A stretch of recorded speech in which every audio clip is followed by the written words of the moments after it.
Hello and welcome to this week's look at action and stunts on film and television. How are you? I hope you are well.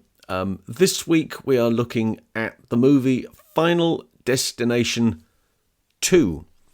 It is without question the one movie that all of us who drive have seen.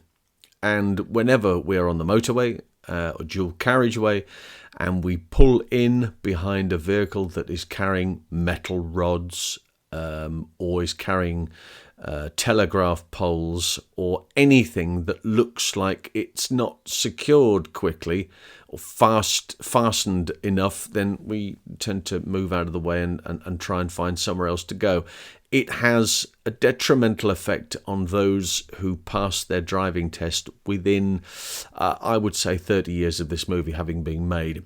I passed my driving test in 1990 and I'd been absolutely fine up until seeing this film. Then I saw this film and then the fear set in. And it happens a lot. You're driving along, you see a vehicle and go, oh no, and you have a moment, you have a quick flashback to this movie and you want to get the hell out of there. That's what you want to do. It is a very brief action sequence. It took a very long time to do. Production was very lucky. They filmed it up in Canada, and they've got some wonderful individuals working on this particular picture. I think it's important to make a note of the fact that the director of this film is David Ellis. David Ellis, who of course was a stuntman himself, sadly is no longer with us, but is responsible for many terrific pieces of action over the years. I think his involvement in directing this has made a great deal of difference to the way in which this movie looks. It's often regarded by those who are big horror... I'm not the biggest horror fan, but those who are big horror fans and big shock horror fans, that this is definitely one of the very best. We will take a look at the sequence and then we will break down some of that sequence, and there is a little story to tell at the end as well. So we will see you on the other side. No pun intended. So let's take a look at Final Destination 2. We'll take a look at the opening crash. Firstly, it's all kicking off here. Police car, and again, who hasn't done this? Police car driving along, you've got your coffee, you're quite happy, not a care in the world, and then your coffee goes, ooh, you devil. That's not great, is it? He's underreacted there, I think. CGI, these ones, they don't bounce, all right? So in case you are in this situation, they do not bounce up like that. It's been tested. This is a great lay down. Then you've got this car screaming around the place and boom, up he goes. Big cannon there. He gets crushed by his own bike. Not a great way to go. The trunk flies off, that one. See what I did there? I didn't say the word boot. Oh, I made it. What a relief. Oh my God. Yeah, that's just, if you're going to go expensive. That's the rule of thumb there. Now, this young lady struggling. There's another one struggling. But this young lady really struggling the far side. This one, yeah, see, bottles of water get trapped underneath the brake pedal. Got to make sure you know where they're going. Not sure what happens to the van in this instance. So the truck starts to jackknife. And over it goes. And a big roll there. Crash, bang, and wallop. And this guy thinks he's got it. He's got the Pontiac there. Is that what that is, a Trans Am? He thinks he's got it, and he just straightens up, and then, oh, Lord, straight into the fuel tank. Oh, my goodness. Big explosions. So let's have a little breakdown of the action. So just a couple of ideas of who did what. Ernest Jackson, laying down the bike, sliding. Then the cannon there, that's David Hospice. They've removed the cannon in post. Guy Buse driving the truck. big explosion there as well. This one done for real, Tommy Glass there, that's fired up into the air. I think that's a different gag altogether. It's a technical gag. So what we've got here, we've got Melissa Stubbs doing, I'll explain this later, but Melissa Stubbs doing the takeoff, right? And what happens is that that's a real log, and she's got to hit it as close to as possible.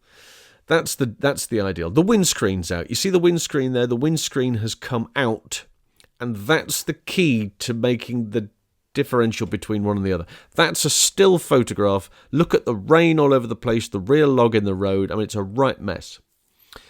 Then, as the roll continues, as it continues to spiral and bounce, I mean, she's just a passenger, right? But you realise, and I did it took me about 25 different watches to put this together, and I couldn't really understand what the difference was until I'd watched it over and slowed it down to this type of speed. So you can see that the vehicle is bouncing about all over the place. It is bouncing down the carriageway. Now, but this is a different gag. This is David Jaycox behind the... So they've done it twice, and I couldn't understand why. It will become evident later.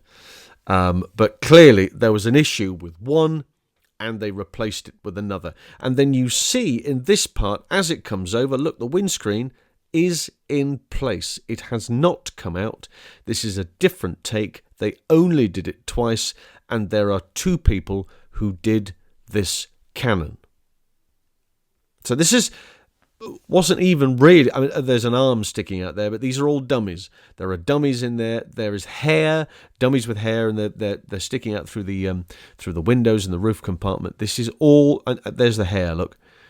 But you only see this for a moment, but it's very, very convincing. But there is a reason behind this, and I couldn't put my finger on it, and it was just on the basis of seeing two clips during the course of like a week period, and I thought, that's very interesting. I wonder why. I wonder what's gone on here, and I needed to explore it a bit more, and this is the deal.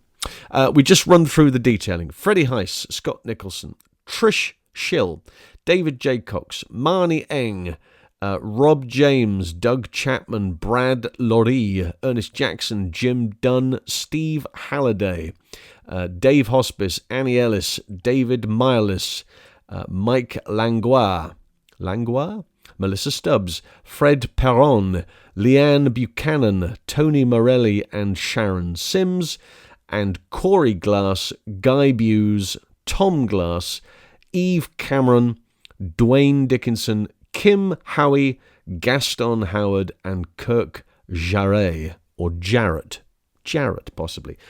Great many of those will be ND drivers in the background. They are in the shot. They are absolutely as important as those individuals who are doing the gags. Take nothing away. Great, great action. So, there you go. That is how it was done. Freddie Heiss, the stunt coordinator, you'll remember him, of course, from Home Alone. We've looked at Freddie's work before. Scott Nicholson is the Canadian coordinator. And I found it fascinating that this whole thing happened on the basis of two clips. That's all it took. It took two clips for me to suddenly start putting my great mouse detective head on, because Stunts Unlimited had put an anniversary clip together, 30 years or 30-something years, something of that nature, and there was the footage of the red SUV turning over, and there was Melissa Stubbs being removed from the cab and being applauded by the crew, and everything was fabulous, and I thought, sensational, amazing. And then like a week later, I'm watching an interview from Stunts Canada, and David Jaycox is being asked about this particular movie and his first Canon role, and they showed the same footage, and I thought, that's weird. Why would you be showing the same footage? And then he explains that whatever originally, Now, he doesn't mention any names here, but I've had to put two and two together. So he doesn't mention any names here. Melissa is doing the first part of this and was asked. That's a real tree trunk in the road. And she is asked to get as close to that as physically possible at 60 miles an hour and hit the button for the cannon. Now, that you may, those of you who may not be familiar with the whole idea of a cannon roll of a vehicle, in order to get the inertia, you must slide that vehicle into a certain position, bang, hit the thing, and it will either go flat over or it will go end or corner over corner, end over end. And so the idea that she can drive along there, admittedly, getting up to speed, but up to about 60 miles an hour and be able to hit more or less where that tree trunk is, was a big ask. But, you know, as far as we were concerned, as far as that, there's two clips there. The first part is Melissa doing it, and she evidently seems to get right on top of it. And the whole thing, boom, fires, and it looks magnificent. But it was only then later, when David is referring to being contacted because they weren't entirely happy with it. It was a big ask to try and get somebody to hit a cannon right on top of the tree trunk. Well, Melissa seems to have done this. I don't see what the issue is. Maybe it was the overall position of the vehicle at the end. I don't know. It's not terribly clear.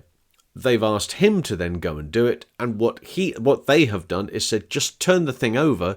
We will CG the tree trunk in afterwards. Well, if you could have done that in the first place. And note the conditions. You know, on the final edit, the rain's been removed. CG has been removed a whole bunch of bits and pieces. The rain has been removed. The wet road has been removed. And yet look at the still. And the still makes it very clear that it's absolutely soaking wet. And it's bouncing down with rain. And it's very unpleasant. So Melissa, to be honest, has done a remarkable job. And I wouldn't be at all surprised if, the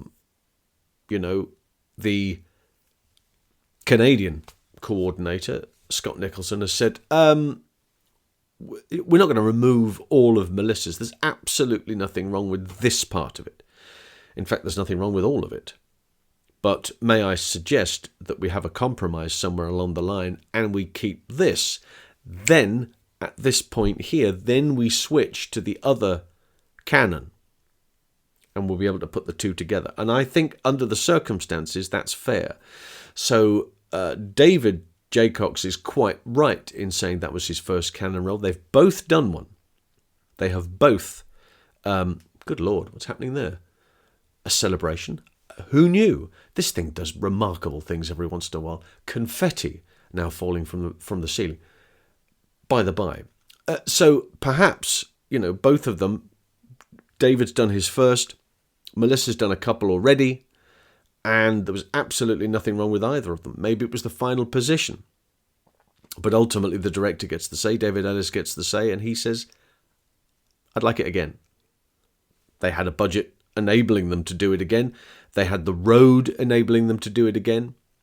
And, of course, they had the facilities there and they had the stunt drivers to cover the ND positions behind. So there's no issue as far as that's concerned. It gets done. But I don't want anybody to look at both of those points, particularly, and with the greatest respect to David, what isn't terribly clear in his interview is that cannon roll is not all of his. It has not been replaced fully. The back end of it has been replaced, and he is indeed inside it. Right? No issues.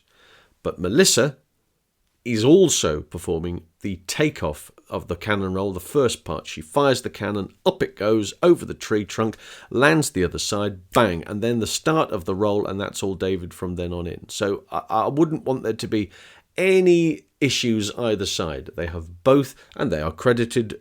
They are both credited in this accordingly, and absolutely right in that respect. So wanted to clear that up, but that was based on something that I saw not that long ago, and I thought it would be very useful to explain it to you guys so you all know. So next time you'll go, keep it in the dark recess of your mind. It's always very good to have a little bit of extra pub quiz knowledge locked away, just in case somebody says, and who performed? Not that they're going to do that in a pub quiz, I'll make that very clear. In all the years I've been going to pub quizzes, nobody has asked for a stunt question of any shape or form, and I have you wait on tenterhooks, waiting the possibilities, but it doesn't happen. Anyway, that is Final Destination 2. Will we be doing any more of the Final Destination movies? I'm not sure, as a matter of fact, but we may do further down the line, who knows, but that's the second one, and I think that's the absolute creme de la creme of the action. If you have enjoyed that, why not subscribe if you don't already do so? And don't forget to subscribe to the podcast. Podcast comes out on the Wednesday, and the YouTube shows are on the Friday. Loads of other bits and pieces. There's a link in the notes below. It's called Linktree. Don't be worried about it. Click on that. It will give you all of my social media. And if you feel the urge to follow me on there, do so as well. Okay, well, that's about the size of it. Until next time, it's bye for now.